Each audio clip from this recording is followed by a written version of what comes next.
Hi everyone, this is Ruby Blow of Development Counts. I'm a licensed professional counselor here in the state of Georgia.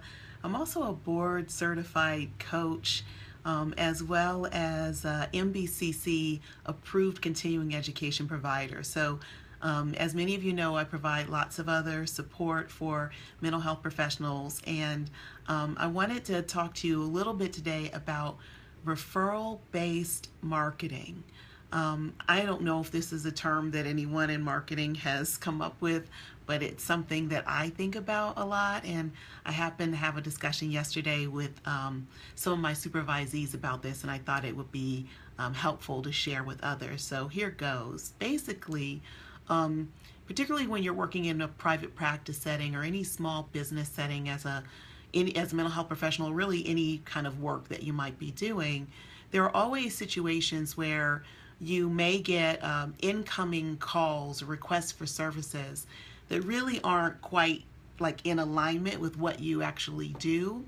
The person may actually need something different from what you provide, but your skills may be close enough, and so you think, well, maybe I'll just go ahead and take this opportunity because we need to get our numbers up, we need to get our money coming in, and so you can be really tempted to take on cases that perhaps you should not take on. And I'll give you an example. One really clear one that happens a lot, I think, is people who are dealing with adjudication issues. So maybe they're going to be going to court related to a divorce, or maybe they have a criminal charge, and they really contact you for therapy because they're hoping that coming to therapy will help them in their court case, and they may want to ask you to testify on their behalf. So if you determine at the initial point of contact that this is the type of referral that is coming your way, this is what they want, I think this is a perfect opportunity to really, practice ethically and point the person in the right direction, or at least provide clarity on what you can do.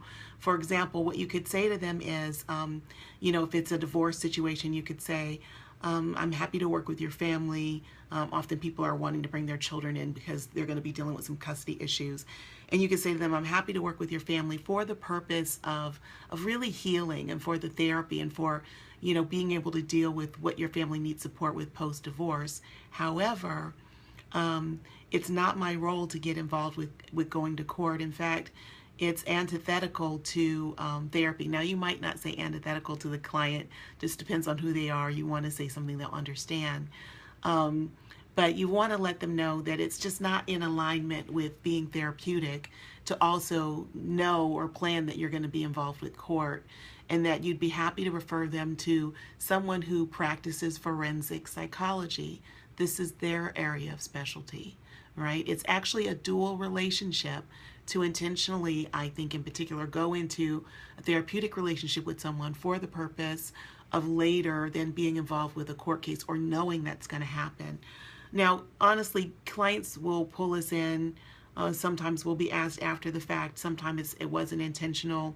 But I think if it's that case from the outset, you need to provide clarity about what you will do and what you won't do, unless you happen to have a specialty in forensic evaluation, right? So forensic evaluators deal with divorce and custody and criminal matters, and really providing assessments and information for the court.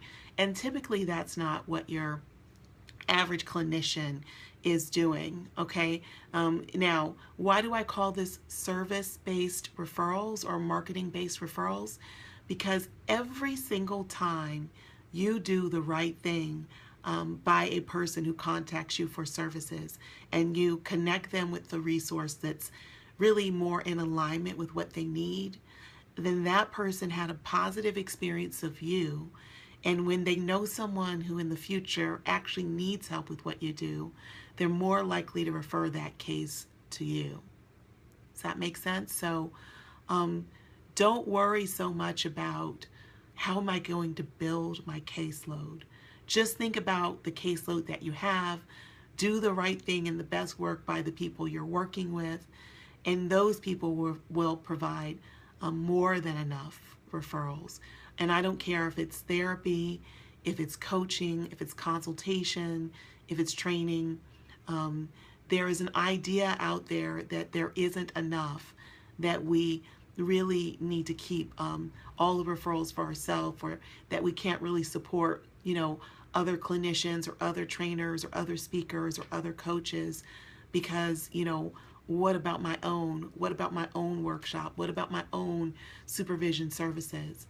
The reality is, everyone needs services and everyone is providing services. And so that means that there's always going to be more than enough. Okay, I hope you have found this helpful.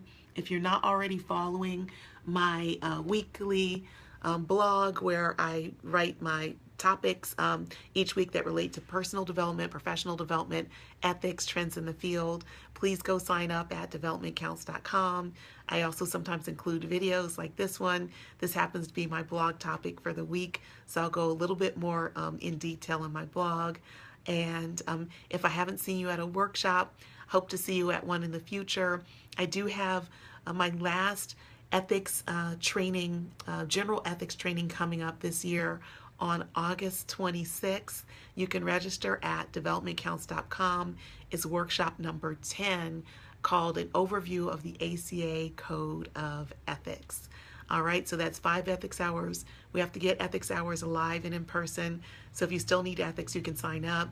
If you're just interested in the topic or interested in sitting in on a training with me, you're welcome to do that. And you can count it as core hours if you're a counselor and related hours if you're a social worker or MFT.